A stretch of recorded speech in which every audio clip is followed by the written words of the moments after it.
Hi! Welcome to my channel. 'నువ్వే కావాలి' episode number 1. ఇంట్రడక్షన్‌లో ఒక అమ్మాయి పేరు దియా చాలా అందంగా, అమాయకంగా ఉంటుంది.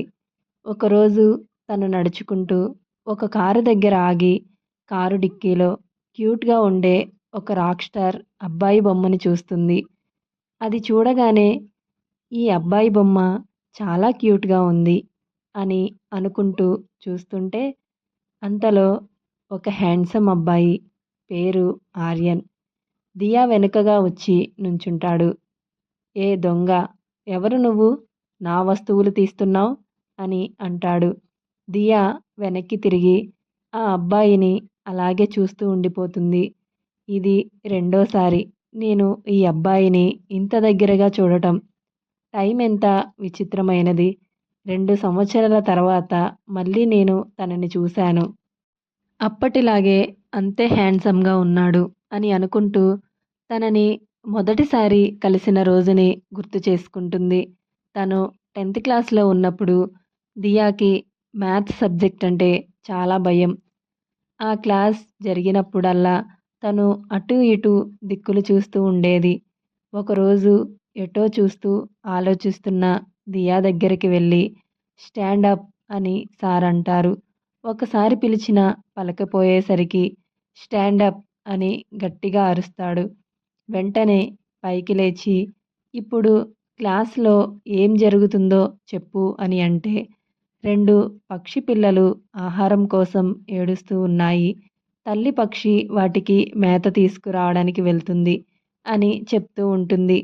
అది విన్న స్టూడెంట్స్ అందరూ తనని చూసి నవ్వడం మొదలుపెడతారు. దియా, ఇదే లాస్ట్ వార్నింగ్. నువ్వు క్లాస్ వినకపోతే ఊరుకోను అని వార్నింగ్ ఇచ్చి మళ్ళీ క్లాస్ చెప్తుంటారు. దియాకి సార్ చెప్పేది ఏమీ అర్థం కాక బెంచ్ మీద పడుకుని బుక్‌లో డ్రాయింగ్ వేస్తూ ఉంటుంది.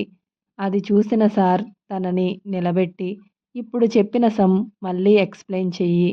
ఆన్సర్ చెప్పు అని అంటారు. దియా చెప్పలేకపోతుంది. వెంటనే సార్ దియాతో, రేపు నువ్వు స్కూల్‌కి వచ్చేటప్పుడు మీ పేరెంట్స్‌ని తీసుకురావాలి. లేకపోతే స్కూల్‌కి రాకు అని అంటారు. దియా వాళ్ళ పేరెంట్స్‌కి ఈ విషయం తెలియడం ఇష్టం లేక వాళ్ళ అన్నయ్యకి ఫోన్ చేస్తుంది. వాళ్ళ అన్నయ్య పేరు నవీన్. నవీన్ వాళ్ళ ఊరికి దగ్గరలో ఉండే సిటీలో ఉన్న యూనివర్సిటీలో హాస్టల్‌లో ఉండి చదువుకుంటూ ఉంటాడు. దియా నవీన్‌కి ఫోన్ చేసి హెల్ప్ చేయమని అడుగుతుంది. నవీన్ నేను రావడం కుదరదు అని చెప్తాడు. దియా డల్‌గా నడుచుకుంటూ ఇంటికి వెళ్తుంది. ఇప్పుడు ఇంట్లో అమ్మా నాన్నకి ఎలా చెప్పాలి? ఒకవేళ నేను మ్యాథ్స్‌లో పూర్ అని తెలిస్తే వాళ్ళకి నా ముఖం ఎలా చూపించాలి అని అనుకుంటూ ఇంటికి వెళ్తుంది. దియా వాళ్ళు చాలా డబ్బున్నవాళ్ళు. ఊరిలో ఒక పెద్ద ఇల్లు ఉంటుంది. దియా ఇంట్లోకి వెళ్ళగానే వాళ్ళ అమ్మ చూసి వచ్చేసావా దియా అని అంటుంది. ఇంకా దియాకి వేరే దారి లేక వాళ్ళ అమ్మతో చెప్పడానికి వెళ్తుంది. వాళ్ళ అమ్మకి చెప్పేలోపు తర్వాత మాట్లాడదాం. ముందు ఈ ఫ్రూట్స్ తీసుకెళ్ళి పైన ఉన్న మీ అన్నయ్యకి ఇచ్చిరా అని అంటుంది. ఏంటమ్మా నువ్వు అంటుంది? అన్నయ్య వచ్చాడా అని ఆనందంతో ఆ ఫ్రూట్స్ తీసుకుని పైకి వెళ్తుంది.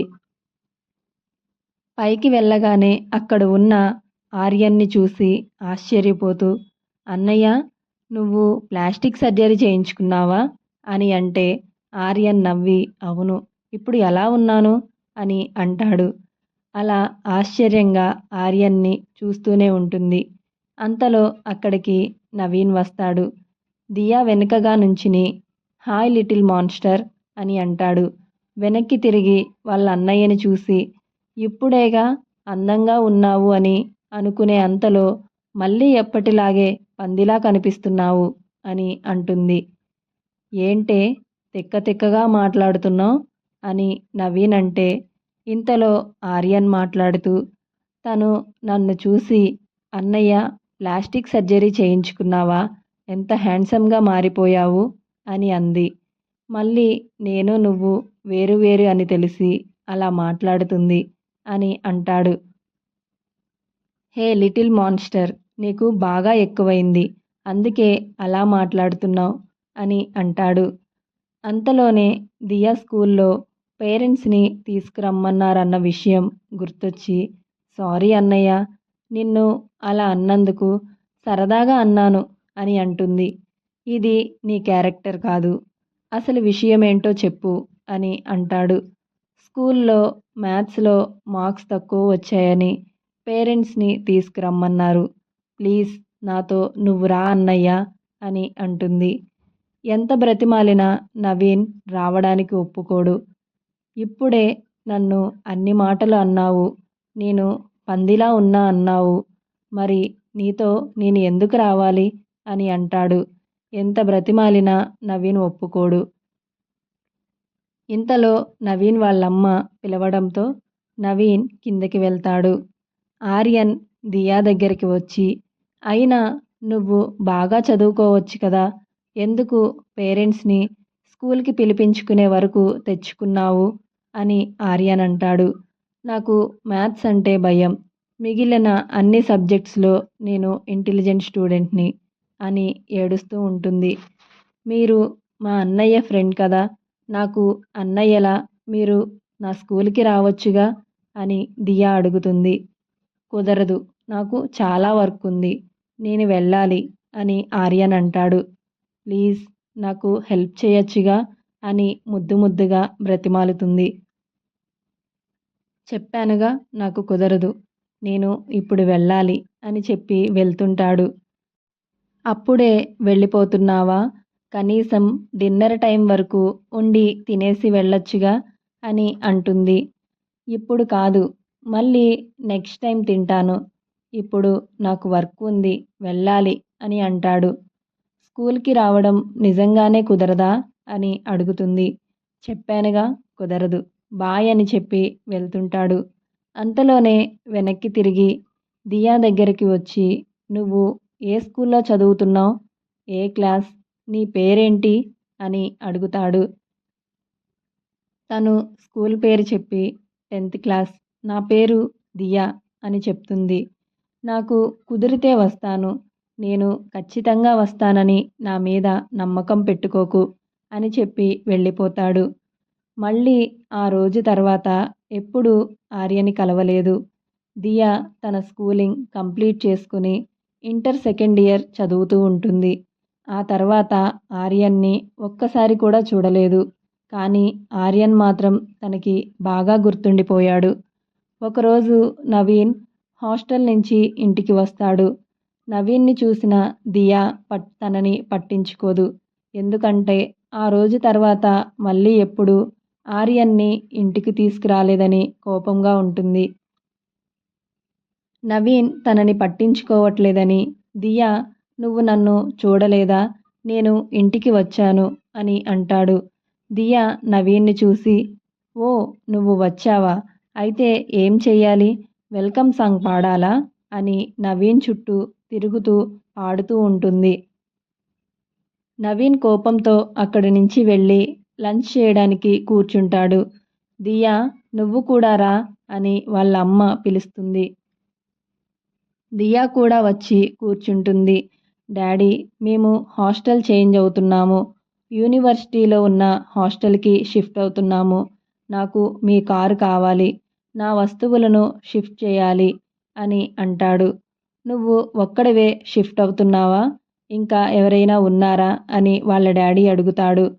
నాతో పాటు ఆర్యన్ కూడా షిఫ్ట్ అవుతున్నాడు అని అంటే, ఆర్యన్ మంచి అబ్బాయి, చాలా తెలివైనవాడు, అలాగే బాగా చదువుతాడు, యూనివర్సిటీ టాపర్ కూడా, అలాంటి వాళ్ళతో ఉంటే నీకు కూడా చదువుకి హెల్ప్ అవుతుంది.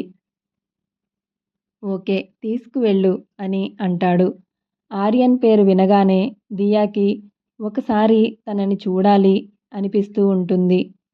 తనకి నేను గుర్తున్నానా, అతను చాలా హ్యాండ్సమ్గా ఉంటాడు, ఈపాటికే తనని ఎవరో ఒకరు లవ్లో పడేసి ఉంటారు, అయినా కానీ తనని ఒకసారి చూడాలి అని అనుకుని, అన్నయ్య నేను కూడా నీతో వస్తాను, నీ షిఫ్టింగ్కి నేను కూడా హెల్ప్ చేస్తాను అని అంటుంది. అవసరం లేదు. నేను వస్తే కనీసం నన్ను పలకరించలేదు. అలాంటిది నిన్ను నేను ఎందుకు తీసుకువెళ్తాను పిల్ల మాన్స్టర్ అని అంటాడు. నేనేమి చిన్నపిల్లని కాదు. ఇప్పుడు నేను ఇంటర్ సెకండ్ ఇయర్ చదువుతున్నాను అని అంటుంది.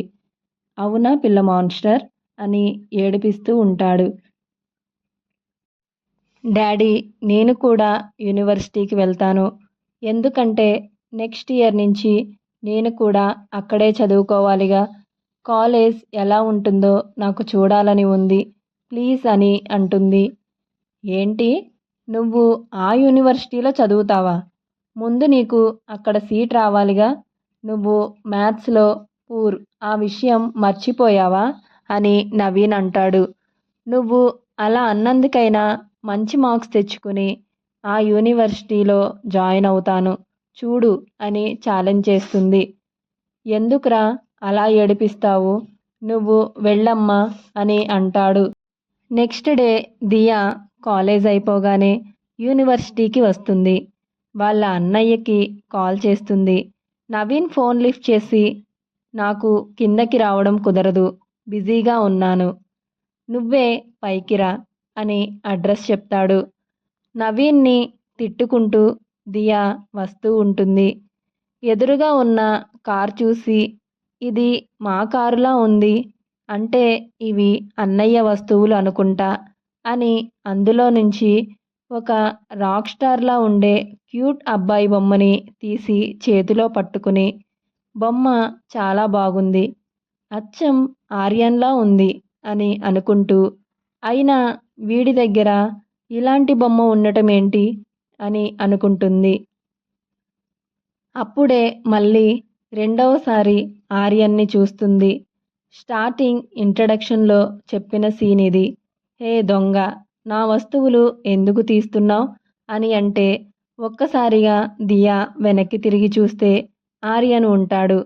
దియా ఆర్యన్ని గుర్తుపడుతుంది. సారీ, నీ వస్తువులు అనుకోలేదు, మా అన్నయ్యవే అనుకున్నాను అని అంటుంది. హే లిటిల్ గర్ల్, సరదాగా అన్నాను, నేను నిన్ను గుర్తుపట్టాను.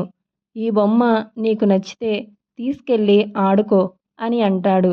తనని లిటిల్ గర్ల్ అన్నందుకు ఫీల్ అవుతూ, నాకు వద్దు, నేను ఇప్పుడు ఇంటర్ సెకండ్ ఇయర్ చదువుతున్నాను, చిన్నపిల్లల ఆడుకునే టైం లేదు అని అంటుంది. ఇప్పుడు నువ్వు ఇంటర్ సెకండ్ ఇయర్ చదువుతున్నావని నాకు కూడా తెలుసు, అయినా నువ్వు నాకు చిన్నపిల్లవే అని అంటాడు. ఇది నువ్వు తీసుకోకపోతే నాకు వద్దు, పడేస్తాను అని ఆర్యన్ ఆ బొమ్మని విసిరేస్తుంటే, నేను వీడిని తీసుకెళ్ళి నా రూమ్లో పెట్టుకుంటాను అని ఆర్యన్ చేతిలో నుంచి తీసుకుంటుంది. మా అన్నయ్య షిఫ్టింగ్కి హెల్ప్ చేద్దామని వచ్చాను అని దియా అంటే, తెలుసు, మీ అన్నయ్య నాకు ఫోన్ చేశాడు, నువ్వు కింద ఉన్నావు తీసుకురమ్మని, రా వెళ్దాం అని ఇద్దరు పైకి వెళ్తారు. దియా రూమ్లోకి వచ్చి చూడగానే నవీన్ ఫోన్లో గేమ్ ఆడుతూ ఉంటాడు. ఏరా అన్నయ్య, చాలా బిజీ అన్నావు, ఇదేనా అని కొడుతూ ఉంటుంది. అది చూసిన ఆర్యన్ నవ్వుతూ తన థింగ్స్ అన్నీ సర్దుకుంటూ ఉంటాడు. రూమ్లో ఉండే ఇంకొక రూమ్మేట్ బంటితో, హాయ్ బ్రో, మా అన్నయ్య కాలేజీలో హ్యాండ్సమ్ హీరో అంటగా, అమ్మాయిలందరూ పడి చేస్తారంటగా, మా అన్నయ్య చెప్పాడు అని దియా అంటుంది.